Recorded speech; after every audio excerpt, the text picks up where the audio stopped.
नमस्कार, मैं हूं अदिति राजपूत। इजराइल पर हमास के हमले की प्रतिक्रिया में बीते एक साल से गजा इजराइल के खूनी हमले झेल रहा है। एक साल में गजा में लाखों परिवार तबाह हो चुके हैं, लाखों विस्थापित हो गए हैं, जिसमें महिलाएं और बच्चे बड़ी तादाद में शामिल हैं। हजारों बच्चे अनाथ हो चुके हैं। खतरा ये है कि ये बेबसी कब रुकेगी, बेगुनाहों का खून बहना आखिर कब बंद होगा, ये कोई नहीं जानता।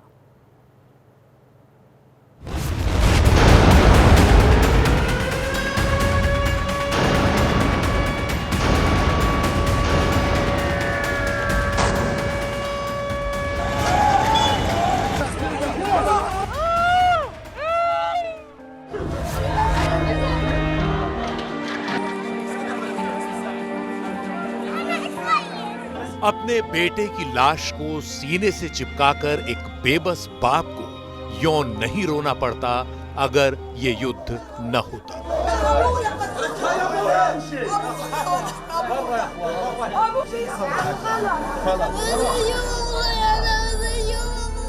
किसी अपने के लिए इस महिला को आंसू न बहाने पड़ते अगर युद्ध न होता। इस तरह लोगों को सामूहिक तौर पर दफन नहीं करना पड़ता अगर ये युद्ध नहीं होता।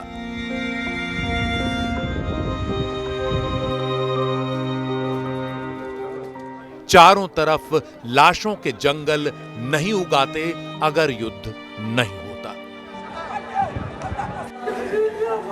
जो चले गए उनके लौट आने की खोखली उम्मीदों पर ये जिंदा नहीं होते अगर युद्ध न होता।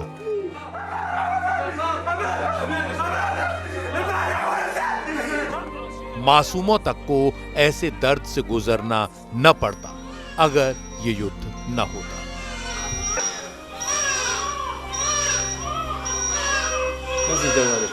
खुशहाल जिंदगी जीने वालों को इस तरह कटोरे में कुछ खाने के लिए तरसना नहीं पड़ता अगर युद्ध न होता।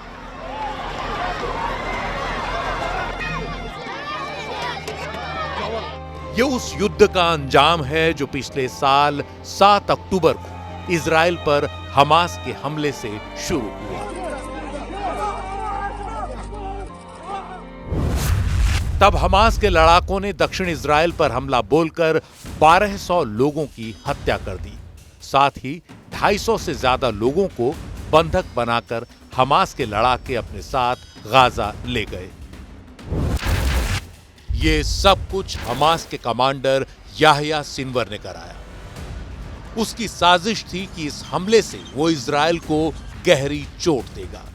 अगर जवाब में इजराइल ने हमला किया तो अरब देशों की लामबंदी, ईरान का खुला समर्थन और दुनिया की इजराइल पर बंदिशें इजराइल को तबाह कर देंगे, ऐसा उसने सोचा था।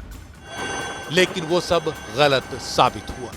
उस हमले के एक साल बाद याह्या सिनवर तो नहीं रहा, लेकिन इजराइल इस युद्ध को निर्णायक मोड़ पर ले जाने को बेताब दिखता है।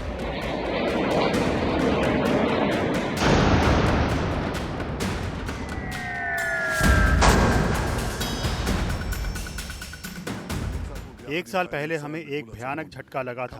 पिछले 12 महीनों में हम वास्तविकता को पूरी तरह से बदल रहे हैं। आपने हमारे शत्रुओं पर जो प्रहार किया है उससे पूरी दुनिया हैरान है और मैं आपको सलाम करता हूं और आपसे कहता हूं, आप विजयी पीढ़ी हैं। आज नेतन्याहू जो कुछ कह रहे हैं उसका आगाज उन्होंने एक साल पहले ही कर दिया था। पिछले एक साल से गाजा की गलियां और फिलिस्तीन के लोगों की जिंदगी में बर्बादी के सिवा कुछ आया नहीं। इन 365 दिनों में गाजा में 41,000 से ज्यादा लोग मारे गए हैं, जिनमें आधे तो महिलाएं और बच्चे हैं। इस दौरान गाजा में करीब 1/4 इमारतें पूरी तरह बर्बाद हो चुकी हैं, जबकि आधे से ज्यादा रिहायशी इमारतों को नुकसान पहुंचा है, जिनमें 2,15,000 से ज्यादा घर हैं। बीते एक साल में गाजा में साफ पानी और साफ सफाई की व्यवस्था खत्म हो चुकी है। 80% से ज्यादा स्वास्थ्य सुविधाएं क्षतिग्रस्त हैं या फिर बर्बाद हो चुकी हैं। इस बीच गाजा की 23 लाख आबादी में से करीब 21 लाख दर बदर हो चुकी है। लाखों लोग ऐसे टेंटों में रह रहे हैं जहां बिजली, पानी या शौचालय की सुविधाएं नहीं हैं। जिस खान यूनुस इलाके में साल भर पहले जिंदगी लहलहाती थी, वहां आज मरघट का सन्नाटा पसरा है। 60 साल की शिफा है जो इस युद्ध में सब कुछ गंवा चुकी है। अब वो विस्थापित हैं और एक शिविर में दुर्दिन के आंसू बहा रहे हैं।